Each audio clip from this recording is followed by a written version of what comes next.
Welcome, everybody, to the George Talks Business and Center for Entrepreneurial Excellence celebration of International Women's Day with some very special guests. We're really excited about this. Okay, there's this thing, it's called Women That Build. We have women from all over the world who've been nominated for Women That Build as part of a big Globant promotion celebrating women leaders in STEM and STEAM. So we're going to be hearing from them today, and interviewing them are going to be Center for Entrepreneurial Excellence Student Leadership Fellows. These are student fellows who have been picked from a competitive process to run major projects at a major academic center, at a major university. So we're proud of everybody here on the call today. Can't wait to hear from you. And let me quickly introduce our four panelists and who I refer to as my dream team, the Student Leadership Fellows. We've got Jyoti Balani, who is founder and managing director at freshriver.ai.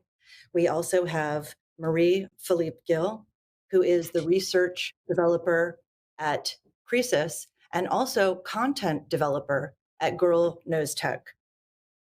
We also have Nellie Ortiz, who is business hacking director at Globant US. That name should sound familiar by now. Thanks, Globant, for doing such great things for women. And Ellen Joyce, CEO and co-founder of Digital Leader Academy.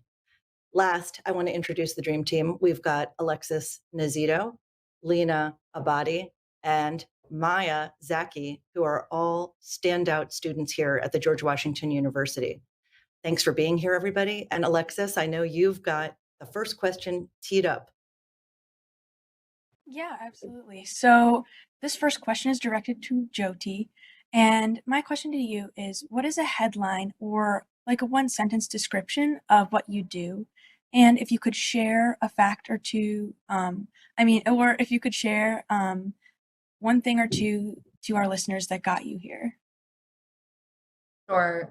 Thank you for having me, first of all. A great opportunity and great assembly of the students here. Love it.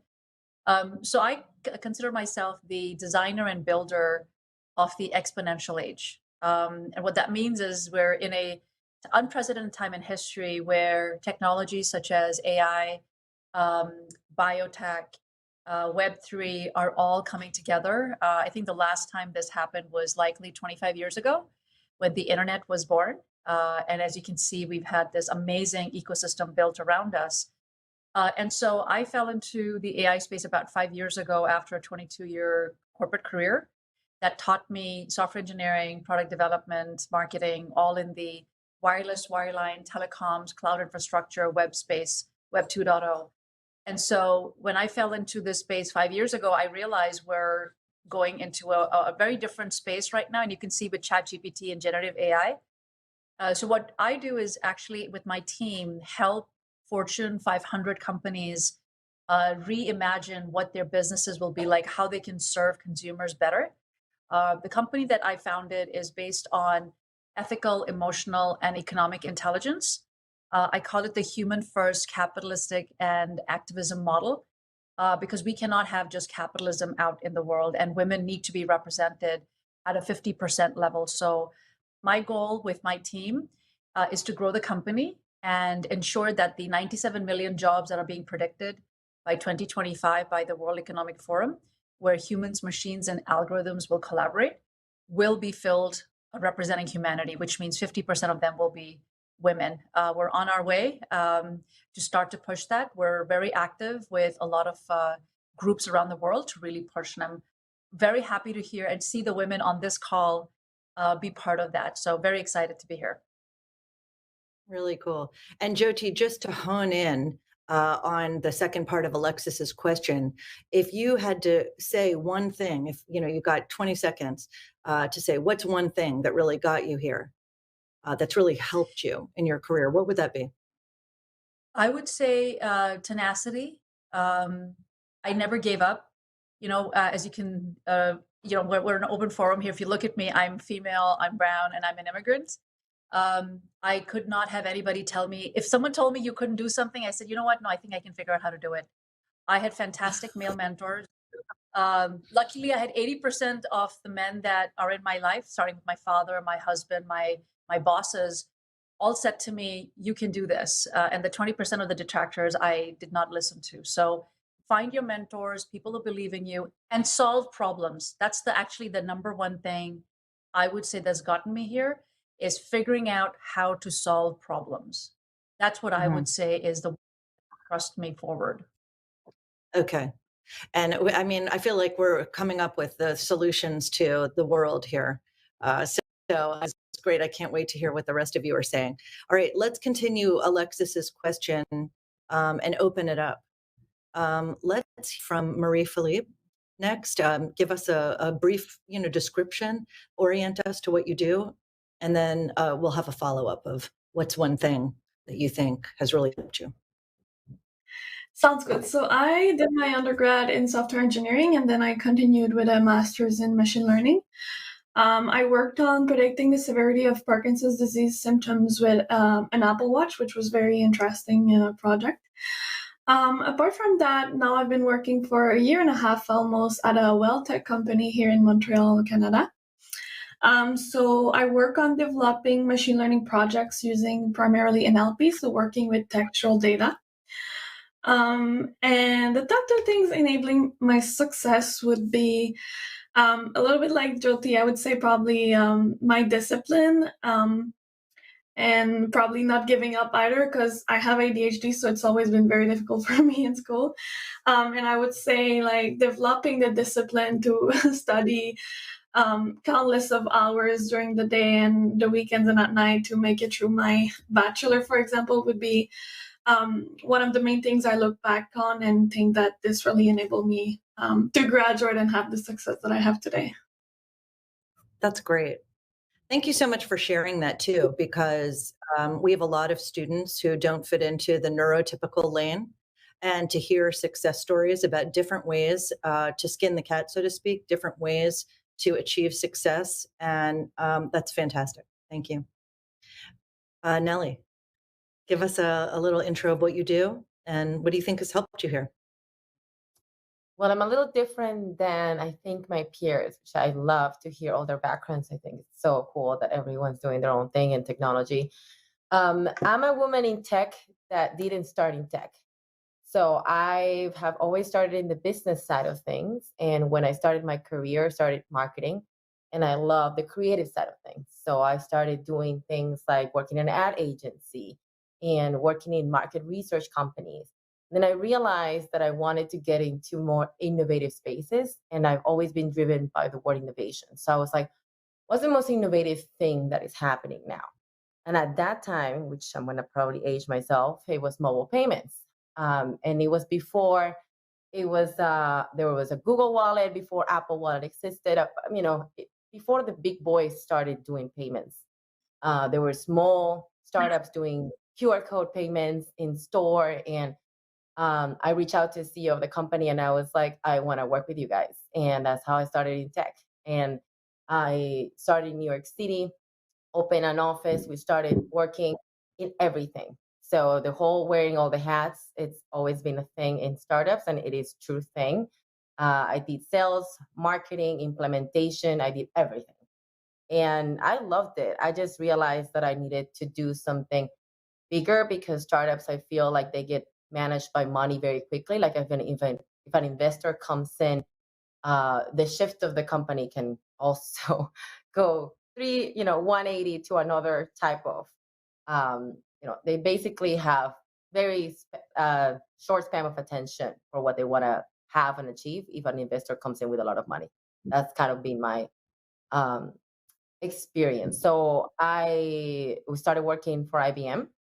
And then since then, I started working in big technology companies in the business side. So one thing that I think, now my role is I lead the strategy team of Globant, which is a custom software company. What that means is we build any type of technology for any type of company. So if, for example, have you ever been to Disney? Probably yes. Have you experienced the Magic Band? So everything in the Magic Band and the software we have built in Globant, and we have been a partner with Disney for a while. So other companies like that, right? So big companies that we have worked with, the software that you can imagine that we want to build, that has a lot of innovation into it because you need to build something from scratch, right? So it's a very fun job. How I got here, I think it's more, I kind of set pieces of it, but I think it's curiosity. So I am a very curious person and I ask a lot of questions. And one of the things that I feel like I learned even when I was in my IBM days was asking questions. What are you doing? How can I help? What Mhm. are the things that could be fun that I can be involved in? What are those things that could make us successful as a team? And I think those questions really started opening my career into other things and getting another role and getting another That's project interesting. that could be more fun. So Yeah. curiosity, I would say, one of the big things. That's great. What a great story, and it's inspiring for people who think that couldn't be me, but in fact it could. So thanks for explaining your beginnings. And Ellen, let's hear from you. Give us a intro to the one sentence description, which of course we can't keep it to one sentence. It's so fascinating your backgrounds, and just something that's been really helpful in getting you there. Yeah, so my name is Ellen Joyce. I'm the CEO of Digital Leader Academy. I'm the founder, and Digital Leader Academy is working to increase the number of women and other underrepresented groups in tech. So I feel like everyone here is also trying to achieve that mission, and it's beautiful to see that ecosystem developing and growing. So I am originally from Ireland, and similar to other people, fell into tech. I'm a computer scientist by trade, but it wasn't intentional. I didn't really pick it going into college, and yeah, similar to other people, just kind of fell into it. I had never seen other women in computer science, had never considered it as a potential career path, and I think when something like that happens, you then realize and get really passionate about helping other women get into it and them not to have the same struggles and unnecessary barriers that you and your fellow classmates faced. So, Mhm. yeah, in terms of what has led me to where I am today, I think it is taking risks and always saying yes. So I came to the United States the most Irish way possible through the University in Notre Dame. It's very basic, I know. But so I applied for a graduate program that had an incredible full ride scholarship. Just said why not. And I got it, which surprised me. I hadn't even told my parents I applied. I just told them when I got it, and I was like, "Yeah, sorry, I'm just gonna move to the United States." um, so always looking for opportunity and always putting yourself out there, because the worst thing that can happen is saying no. It's like with this award, the worst thing that can happen is that you don't get it, and that's not that bad. Then you're exactly where you were before. So I always say yes to things. I apologize for being in the car. I'm in the car because I always say yes to things. I'm on my way to teach at the University of Notre Dame. And, like, teaching, I have found, has been absolutely incredible. It builds on what I'm passionate about, of encouraging more young women and other underrepresented groups into tech. And like, I wouldn't have found out that I enjoy teaching at a university level so much if I hadn't just said yes, and people thought that I would say yes, so they offered me the job. Yeah, so say yes. Yeah. This is so fascinating. I mean, I'm just, are you all Dream Team? Are you loving this conversation? Lena, Alexis, Maya? It's so cool because you're reframing risk and failure for us, and a lot of students listening, and even people who, we all know that even as you go through your career and are more senior, you still ask the question, what do I want to be when I grow up? So this is really reframing that, and I just thank you for that. It makes it sound fun and exciting. Be curious, don't give up. What's the worst that could happen? Why not me? And then just having the discipline and some of those processes to back it up. So this is great. I love this equation that's forming. All right, we've got our next question that Lena is asking. So Lena, why don't you kick us off? And this is a bit of a lightning round, right? So we can get all this in 30 minutes. All right, hi everyone. Thank you for being here. My question, I'm going to direct it to Marie Philippe. And really, we're curious about the do's and the don'ts. So, what do you see women in your sphere doing that is working? And what do you see that isn't working and that we should stop as women?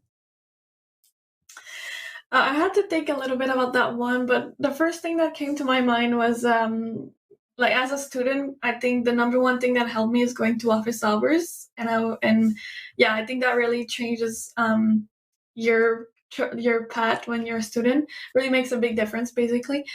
The other thing that I thought about that I started doing since I've been having my first full-time job, basically out of studying, was I've been keeping like a logbook of two things. The first one is like my little successes and things I do well. And I think that's very helpful for me personally when I'm feeling like I have a bad day. Um, but also like when you're, I mean, doing your resume later on and trying to remember like the key things you did at your job.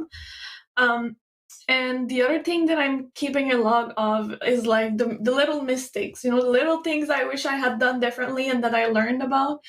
Um, like it's like very little things, but very key things that I've learned because, you know, I've made that mistakes for the first time as it's my first full-time job. So I'm keeping a log of that also, and I'm learning a lot from it as well. And the don't, I would say, when I was in university, I would see a lot of my peers, they wouldn't apply to jobs or internships because they didn't have all the qualifications. We've been talking a lot about this for a while now, but unfortunately, I still see people doing it. So even like we're aware of it, but we're still doing it. So I think that the don't would be go for it a little bit. Like we talked about earlier, what's the worst that can happen? You're gonna get a no, and you're gonna stay at the same place. So I would say just apply for the job, apply for the internship, and see where that takes you. That's a great message. Thank you. Don't self-limit. Let's hear from Ellen on this topic. Does anything come to mind? And then if we have some time, I'll circle back around to Nellie and Jyoti. What's a do and a don't? And, you know, if you can I do would it say, in 30 seconds, minute. do keep track of what you learned because I do the exact same thing. Every night I write down one thing I learned today, which is funny. Also, do find community, and specifically surround yourself with people who are way further ahead than you are. You always want to be the stupidest person in the room. Um, don't be the smartest person in the room. It's no fun. You can't learn. So try and find communities and mentors and friends who are, you know, 2 or 3 or 4 or 5 years ahead of you, and watch them and learn from them, and you know, feel surrounded by their support and their love. That's great. Nellie, what are your quick thoughts on this? I see a lot of women caring, and that's something that people are doing right now, and they care too much. And I love that we care because when we care, we put everything of us in everything that we do. But also, we have to understand that it's a changing environment constantly, especially in technology. So we need to learn how to be a little bit more pragmatic, like go and go to the next. And I think when we care, we go and give it all and then go to the next one. I think that's something that we need to learn how to do more. I've seen a lot of women that are very loyal to their jobs and they want to stay there just because they feel like they owe something to that job or to that engagement or to that project or to that passion, you know, anything it is. I think we need to start being a little bit more, okay, what's the next thing that I can do to make my community or my job better or myself better? And that goes to that kind of self-talk of skill sets. What is the next thing that I could do for myself? And I think will be a little bit more selfish.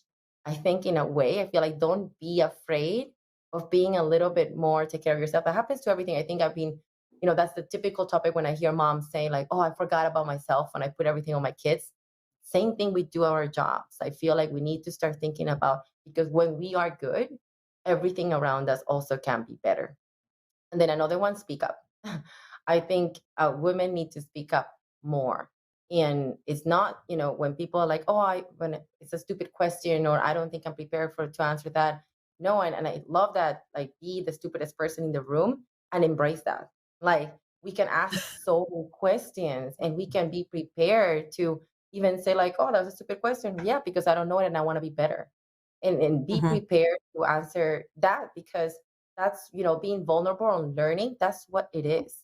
If you're quiet, they're going to assume that you know, and that's actually worse. So I love asking questions. As I said at the beginning, I think women need to do it more. That's great. And Jyoti, do you have a couple thoughts on this? Do and a don't? Yeah, so I would absolutely. I mean, whether you're a student or you're at work, your first job, internship, the two things that you must build around, which gives you power, is your know-how and your know-who. You should always be trying out very different things.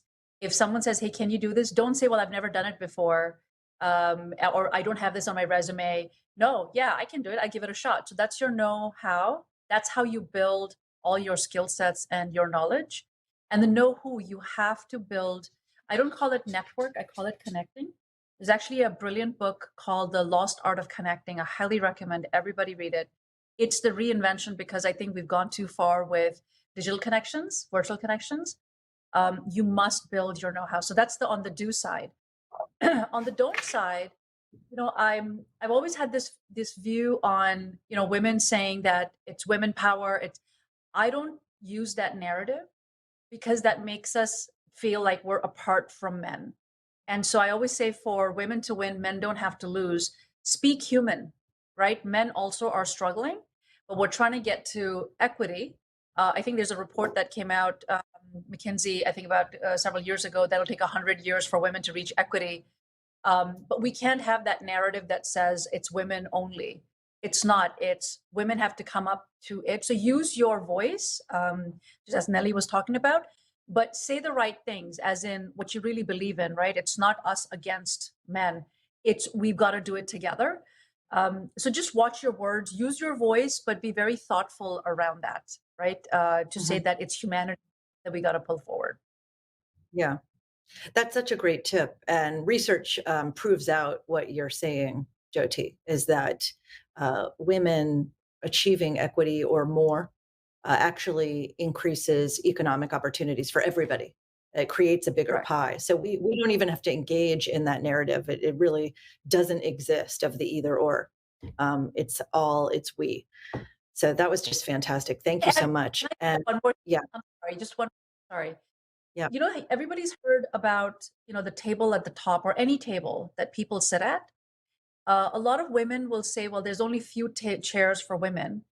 And so they fight and they don't let other women in. What I say is, make the table bigger, pull up more chairs, get more people in. You're the next leaders that are coming up. Please, please, as you rise in your careers, which you will, make sure you make the table bigger. You have to include more women. Do not fight. Don't think that there's a scarcity mindset. Have a mindset of abundance. Always. Mindset is very, very. Yeah, that's great. And especially with the generation coming up, we don't want to perpetuate something which older generations noticed, my generation included, called taking the ladder with you, which is when you get up to the top, don't pull that ladder up, help others up. And just like you're saying, have an abundance mentality, create more, involve people. That's wonderful. Thank you for that. All right, now we have some directed questions, and we are going to wrap up with these. So Maya, you are going to have a follow-up question for Nelly. And if we have more time, we'll bring others in, but we may have to just quickly go through these last couple. Yes, again, thank you all so much for being here. This question is directed at Nelly. At least for students, there's a lot of uncertainty on what we'll do after graduation and going into life. Has there been a point in your career where you felt that sort of uncertainty, and has that transitioned into a success? So many times. So I was. That was like Tuesday, right, Nelly? I'm an old millennial, guys, just for context. And millennials were kind of like the first generation that was known to be jumping from one job to another one, which I did. I'm part of the stereotype.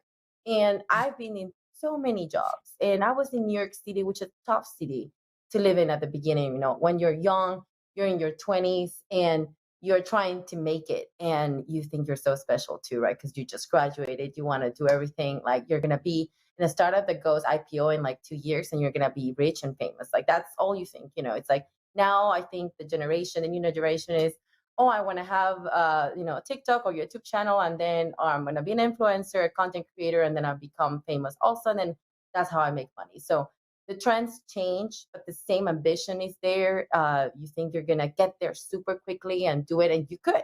There's ways to do it, but I think it's more, what's your purpose and what makes you happy? I think is one of the hardest things to get, to learn from you, because your happiness is not the same thing as someone else's happiness. I feel like we keep comparing ourselves to other people's successes.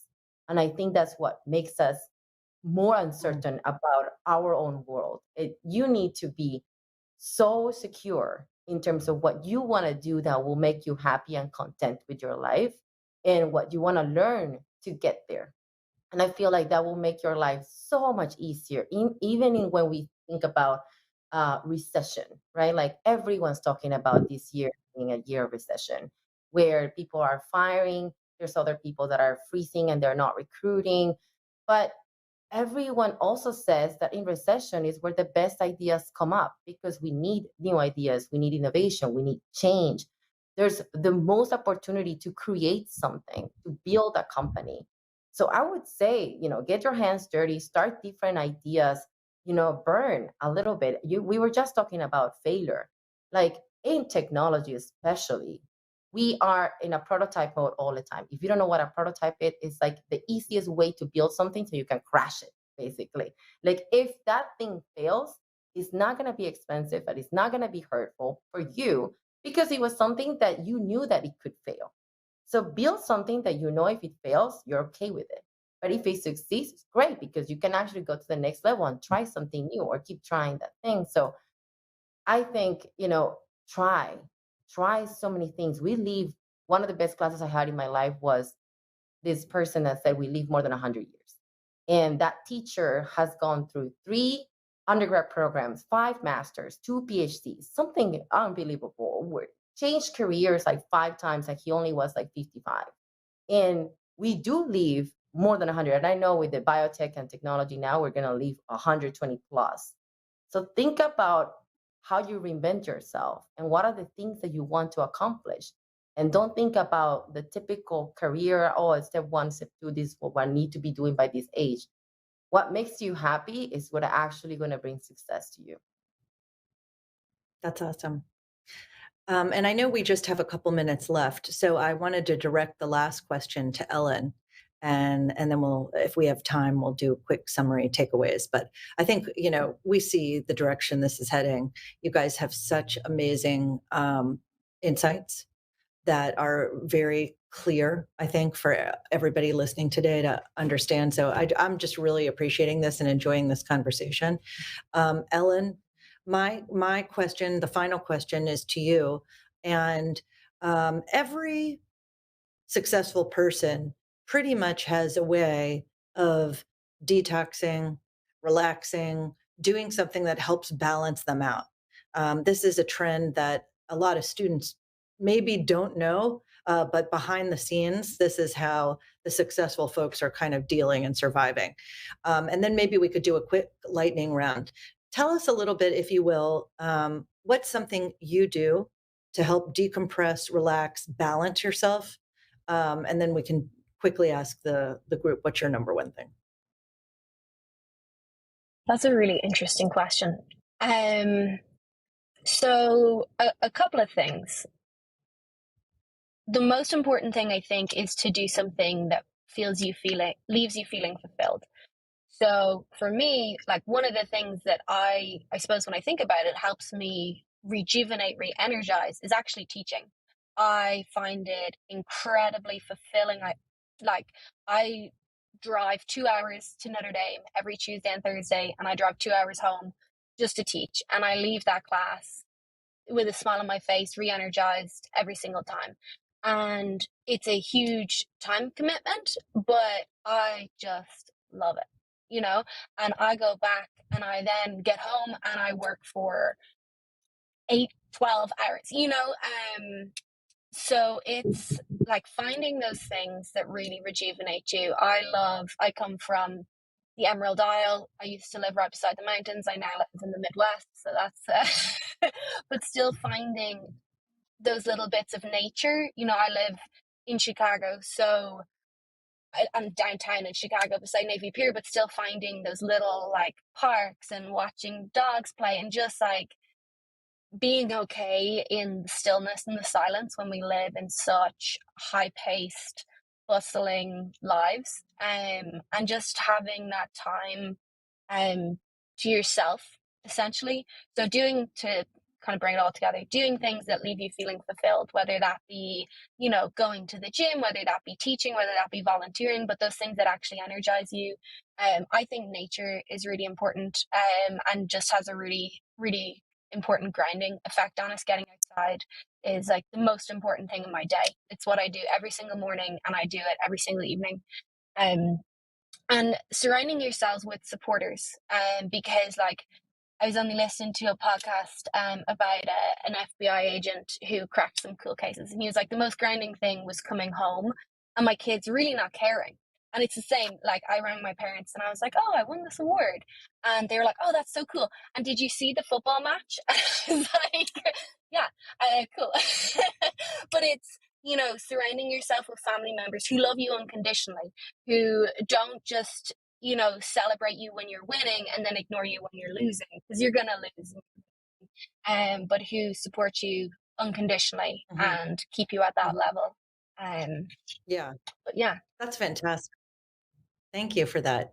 And then I think we could probably get, if there were just like an activity, a sentence that I could ask to Marie-Philippe, Jyoti, and Nellie, we could pull this off and have a little summary at the end. So Marie-Philippe, what's quick version, one sentence, something you do to I would chill? say watch TV shows. Yeah, I love a woman after my own heart. Jyoti? I love cooking.